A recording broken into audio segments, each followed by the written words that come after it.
গত 16টি বছর আমরা এই বিজিএমইতে আমরা কথা বলতে পারি নাই। এই বিজিএমই আমাদের প্রাণের সংগঠন, এই বিজিএমই আমাদের রক্ত গড়া সংগঠন। এই বিজিএমইতে আমরা কিন্তু আমাদের অধিকার প্রতিষ্ঠা করতে পারি না।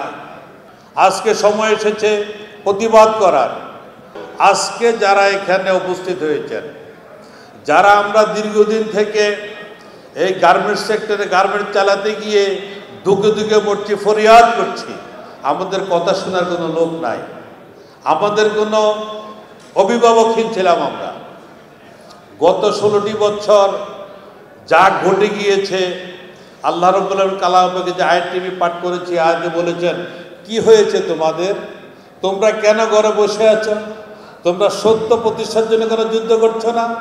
চেয়ে দেখো কত আবাদ বৃদ্ধ বনিতা হাহাকার করে চিৎকার করে বলছে, হে আল্লাহ আমাদেরকে জালিম সম্প্রদায় দিয়ে মুক্ত করে নিয়ে যাও, অথবা তোমার পক্ষ থেকে কোনো ওলি অথবা সাহায্যকারী প্রেরণ করো।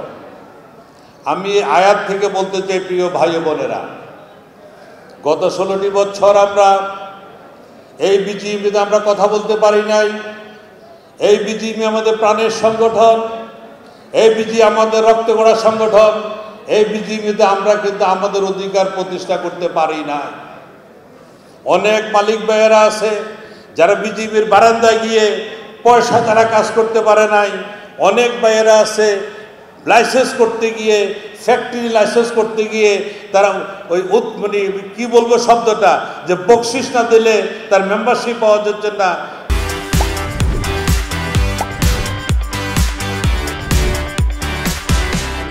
তাই আজকে আমি ওই আয়াত থেকে, কোরআন আয়াত থেকে বলতে চাই, আজকে সময় এসেছে প্রতিবাদ করার। ফোরাম চেষ্টা করেছে এবং আমাদের সিনিয়র নেতৃবৃন্দ চেষ্টা করেছে এমন একজন নেতাকে আপনাদের সামনে উপস্থিত করতে, যেভাবে আল্লাহ পাক বলেছে কি হয়েছে তোমাদের, তোমরা কেন সত্যের জন্য যুদ্ধ করছো না? চিৎকার করে বলছে আল্লাহ আপনাদের পক্ষ থেকে একজন সত্য ন্যায়পরায়ণ নেতা আমাদেরকে এনে দাও। সামনে নির্বাচনে, ইতিমধ্যে বিজেপি নির্বাচনের তারিখ নির্ধারণ হয়ে গিয়েছে।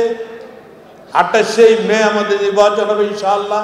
সেই নির্বাচনে আসুন আমরা সকল ভেদাভেদ ভুলে এই ব্যবসাকে আমরা চালিয়ে নেওয়ার জন্য, এই ব্যবসা করে আমরা ঋণ পরিশোধ করার জন্য, এই ব্যবসা করে আমরা সুন্দরভাবে জীবনযাপন করার জন্য এমন নেতাকে বেঁচে আনি, যেই নেতা আমাদের সাথে থাকবে, যেই নেতা আমাদের সুখে দুঃখে আমাদের কথা বলবে, যেই নেতা সরকারের সাথে বার্গেনিং করে আমার দাবি আদায় করতে পারবে, যেই নেতার নেতৃত্বে আমরা বিজিএমইকে একটি শুধু বাংলাদেশে নয় সারা বিশ্বের দরবারে বলিষ্ঠ সংগঠন হিসাবে তুলে ধরতে পারবো, সেই নেতা হচ্ছে মাহমুদ হাসান খান বাবু।